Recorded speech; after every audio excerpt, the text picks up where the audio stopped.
राजस्थान में आई और ईडी आने के बाद उन्होंने जिस तरह राजस्थान के अंदर एक आदर्श आचार संहिता राजस्थान में लग चुकी है, चुनाव के 29 दिन बाकी हैं, उसके अंदर ईडी को भेजना, हम ये बात कहते हैं, पायलट साहब ने भी कहा और हमारे शीर्ष नेतृत्व भी कहते हैं, हम लोग सत्य और स्वच्छ प्रशासन हो इसके हामी रहे। लेकिन जिस तरह से ईडी आई है, और मैं निवेदन करना चाहता हूँ जिला कांग्रेस कमेटी के माध्यम से, हम ईडी ने जो ये कार्रवाई की है इसकी कड़े शब्द में भर्त्सना करते हैं और ये आचार संहिता के विरुद्ध भी ये कार्रवाई, इसको मैं मानता हूँ जो ये कार्रवाई हो रही है।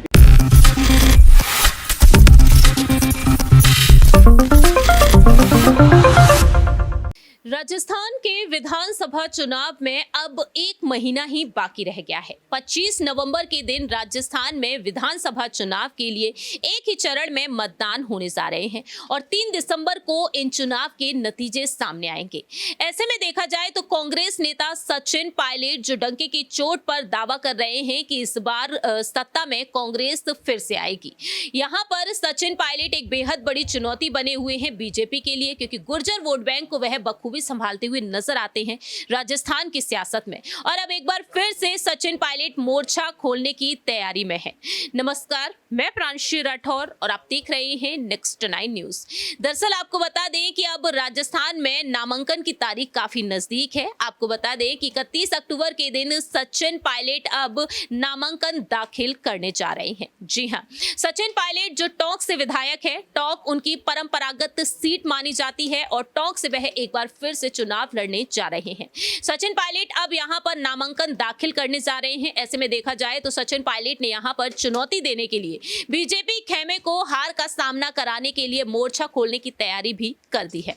दरअसल आपको बता दें कि सचिन पायलट अब यहां पर तमाम तरीके से अहम फैसले लेते हुए नजर आएंगे। जहां एक तरफ नामांकन पर रुख किया जाए तो नामांकन को ऐतिहासिक बनाने के लिए अब जिला कांग्रेस कमेटी कार्यालय में जिला अध्यक्ष हरि प्रसाद बैरवा की अध्यक्षता में पदाधिकारियों और कार्यकर्ताओं की बैठक आयोजित की जाएगी और बैठक में नामांकन जुलूस के रूट और स्वागत को लेकर चर्चा की जाएगी। इतना ही नहीं, आपको यह भी बता दें कि जो बैठक की जाएगी, इस बैठक को लेकर यहां पर निर्देश भी दे दिए गए हैं, व्यवस्था के पूरे इंतजाम किए गए हैं। ऐसे में देखा जा रहा है कि कांग्रेस जिला अध्यक्ष हरि प्रसाद बैरवा ने हाल ही में मीडिया से बातचीत करने के दौरान कहा कि सचिन पायलट आज सुबह 11 बजे भूतेश्वर महादेव मंदिर पहुंचेंगे, जहां पर भगवान महादेव की पूजा अर्चना करेंगे और इसके बाद रोड शो का आयोजन भी किया जाएगा। सचिन पायलट का जो रोड शो है, इसमें कई दिग्गज नेता शामिल हो सकते हैं। इस रोड शो के माध्यम से पायलट का काफिला निर्वाचन कार्यालय पहुंचेगा और अपना नामांकन वह दाखिल करेंगे और इस दौरान इस शो में टोंक के साथ साथ प्रदेश के कई जिलों के कार्यकर्ता, पदाधिकारी और दिग्गज नेता भी मौजूद रहेंगे। तो इस तरह से देखा जाए सचिन पायलट का नामांकन भी काफी ज्यादा शानदार होता हुआ नजर आ रहा है। सचिन पायलट जो गहलोत सरकार पर भी सवाल खड़े करते हुए नजर आए, 3 बड़ी मांगे उन्होंने रखी थी और उनको लेकर कयास ये तेज हो गए थे कि कहीं ना कहीं कांग्रेस का दामन छोड़कर वह बीजेपी में शामिल हो सकते हैं या फिर किसी अन्य पार्टी का गठन कर सकते हैं।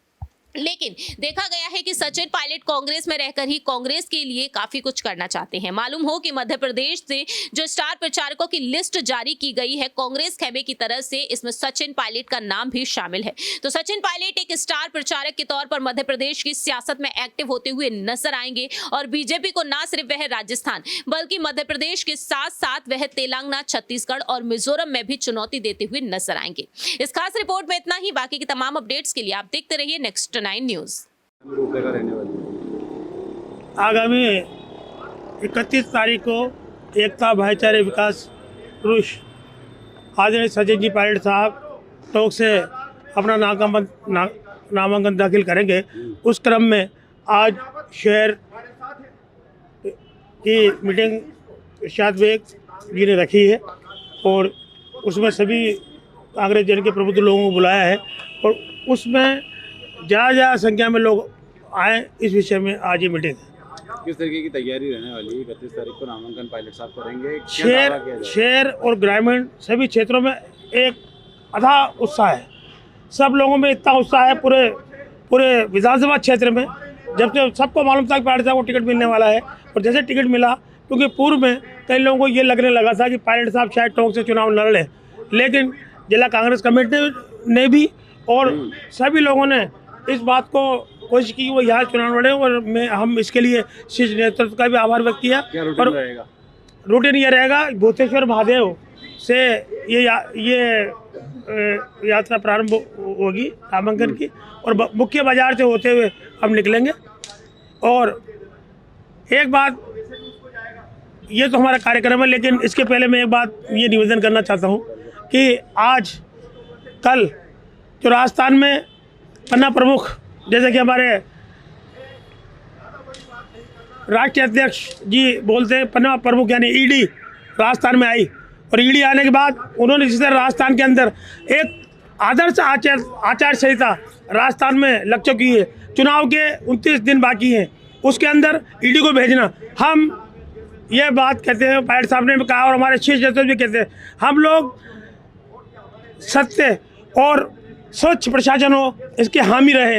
लेकिन जिस तरह से ईडी आई है, और मैं निवेदन करना चाहता हूँ जिला कांग्रेस कमेटी के माध्यम से, हम ईडी ने जो ये कार्रवाई की है इसकी कड़े शब्द में भर्त्सना करते हैं, और ये आचार संहिता के विरुद्ध भी ये कार्रवाई, इसको मैं मानता हूँ जो ये कार्रवाई हो रही है। कितना बड़ा नामांकन को लेकर किस तरह का पूरा कार्यक्रम है वो बता दो विस्तार से। नामांकन का कार्यक्रम भूतेश्वर महादेव से प्रारंभ होगा 11 बजे से, और उसके अंदर पूरे ग्रामीण और शहर से लोग आएंगे, और यही नहीं पूरे जिले से लोगों में एक उत्साह है, तो सभी लोग हौज मौज से इस उठने का दावा किया।